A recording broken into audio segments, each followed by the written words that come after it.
Саламатсыздар ма? Қайырлы күн. Бүгін 153-ші сабақ. 3 амалмен орындалатын есептерді шығаратын боламыз. Мәдени демалыс орындарына арналады.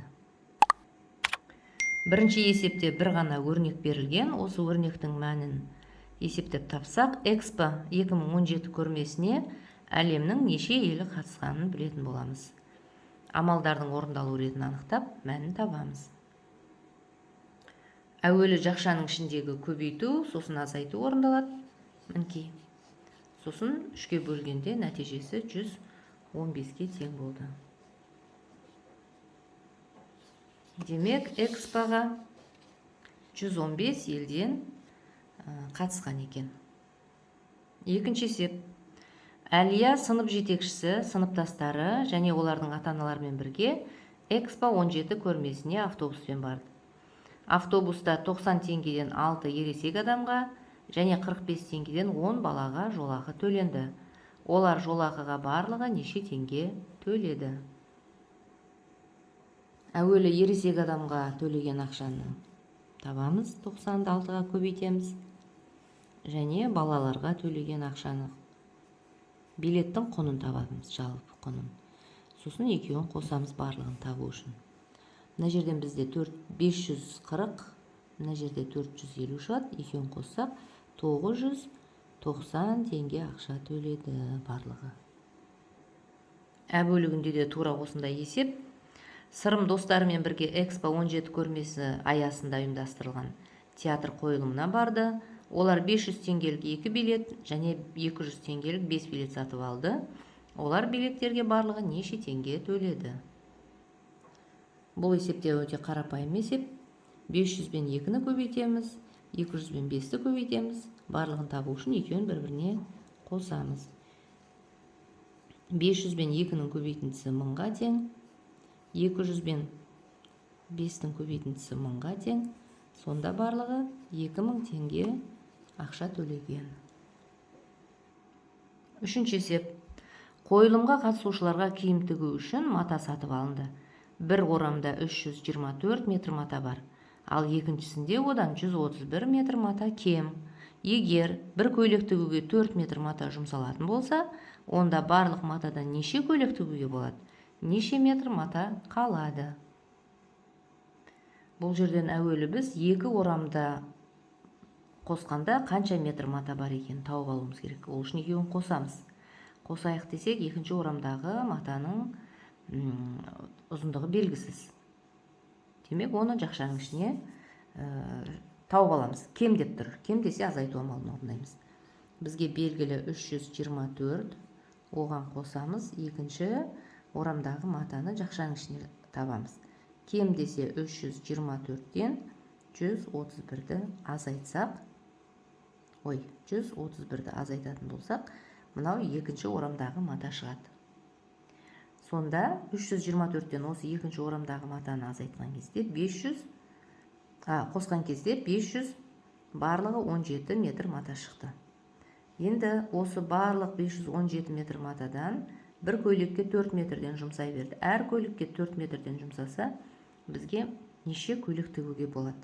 Оны білу үшін 517-ні 4-ке бөлеміз. Енді баған түрінде бөліп қанша қалдық қалатынын өзің есептесең болады.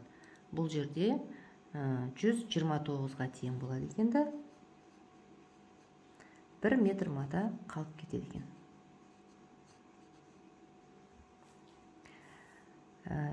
Дұрыстығын тексерсек болады. 129-ды 4-ке көбейтіп, оған қалып кеткен 1 метрді қоссақ, бағанағы 517 метр матамыз қайтып шығады.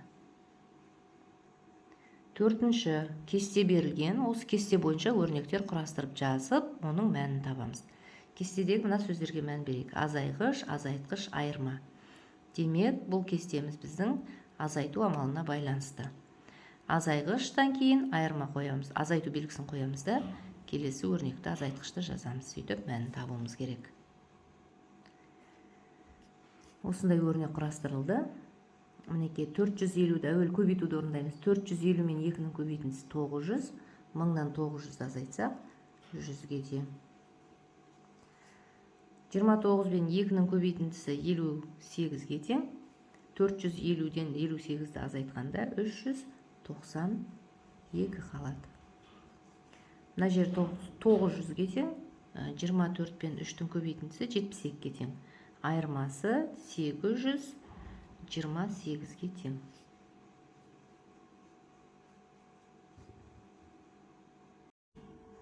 Бесінші. Анасы өрік пен шиенің әрқайсынан 45 литрден шырын дайындады.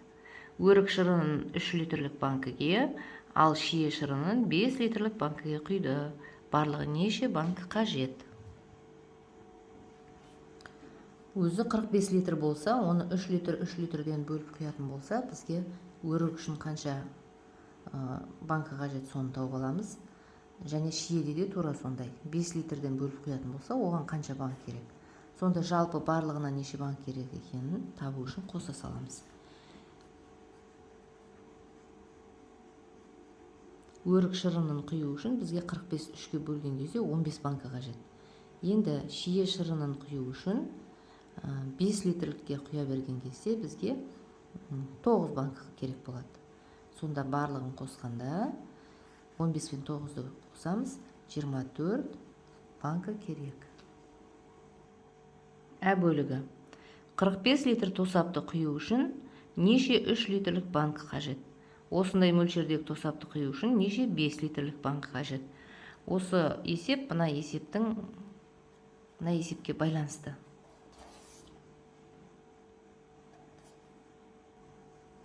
Тосаптың өзі 45 литр болса, тосап деген ол варенье. 3 литр банкіге құямыз. Бөліп құю керек деген сөз, бөлеміз. Онда бізге 15 банкі қажет болады. Ал 5 литрлік банкіге құятын болсақ, онда бізге 9 банкі қажет болады. Тура осындайды біз бағана алғашқы А бөлігінде шығарған болатынбыз. 6. А, Б және С жиындар берілген. Жиындарды қалай атауға болады? Жиын элементтерін ата және ортақ қасиеттерін анықта. Жиындардың қайсысы ішкі жиын болады? Әріптердің және белгінің көмегімен жаз деген тапсырма беріліпті. А жиындағы сандарға мән берейік. Осы жиындағы сандардың барлығы 2-ке бөлінеді. Яғни бұған 2 таңбалы жұп сандар жиыны деп ат қойсақ болады. Енді Б-ға қарайық. Бұл жерде 2 таңбалы тақ сандар жиыны деп ат қоюға болады.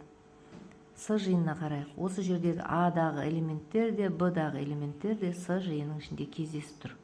Ендеше С жиынына біз 2 таңбалы сандар деп ат қояйық. Енді бізден сұрап тұр. Қай жиынның ішкі жиыны бола алады? А жиындағы элементтердің барлығы мынаның ішінде тұр. Демек, А С жиынның ішкі элементі. Б жиындағы элементтер де осы жиынның ішінен табылып тұр. 13, 15, 19, 17 деген сияқты. Демек, Б жиында С-ның ішкі жиыны бола алады.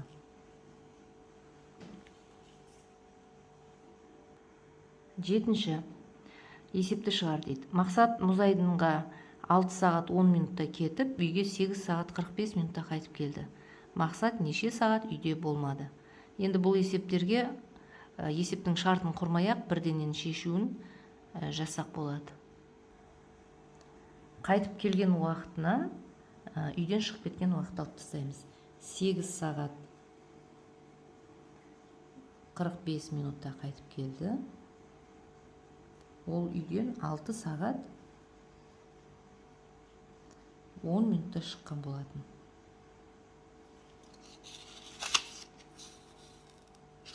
Сағаттан сағатты, минуттан минутты азайтуға болады бұл жерде. Сонда ол 2 сағат 35 минут үйде болған жоқ.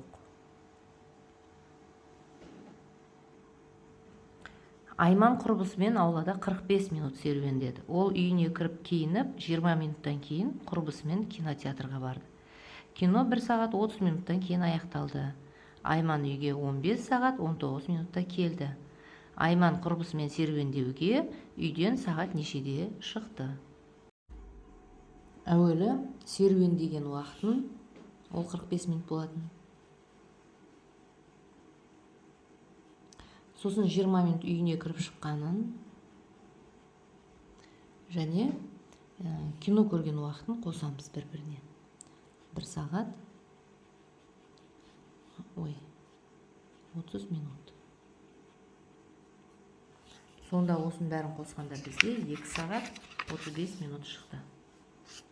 Мына жерде 45-ке 20-ны қоссақ 65, ал 65-тің 60-ы сағатқа кіреді, 2 сағат, 5-і минутқа кіреді. Сөйтеді дағыны 2 сағат 35 минут.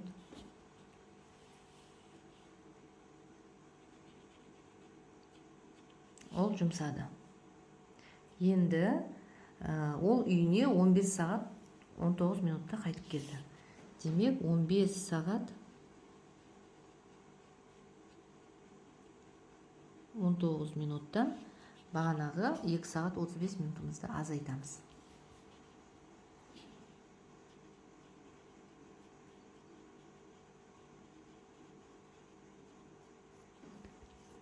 Енді сағаттан сағатты азайтуға болып жетіп тұр, ал минутымыз жетпей тұр.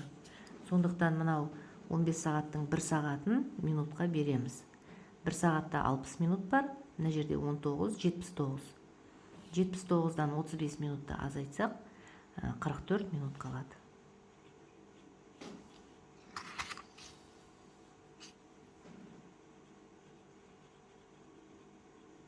Ал мына жағымызда 14 сағат.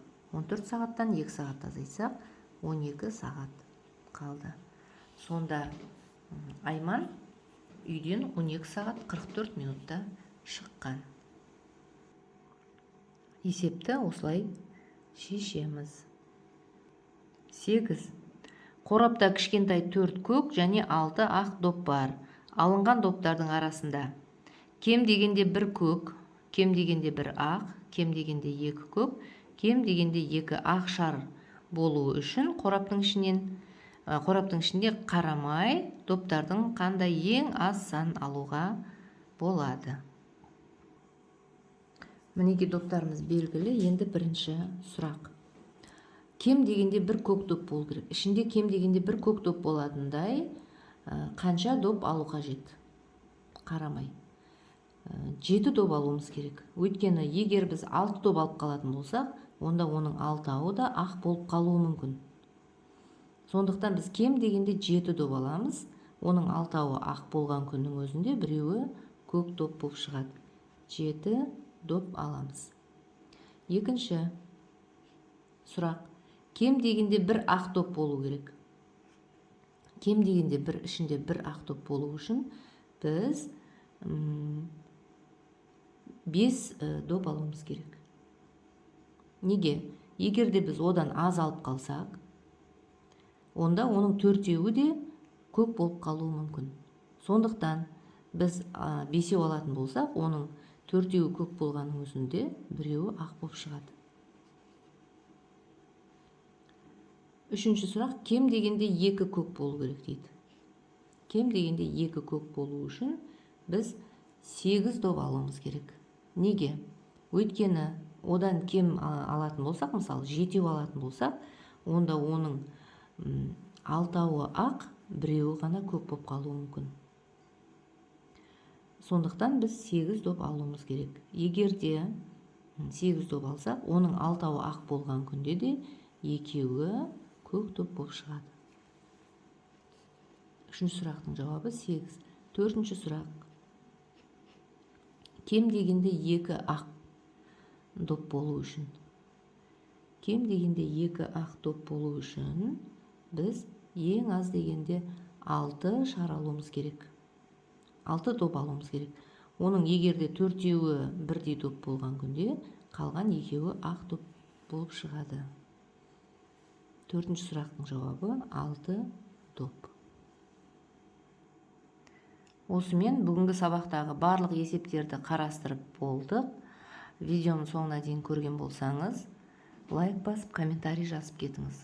Кімнің қандай ойы бар екенін комментарийға қалдырып кетсеңіз болады. Және де қоңыраушаны басып қоюды ұмытпаңыз.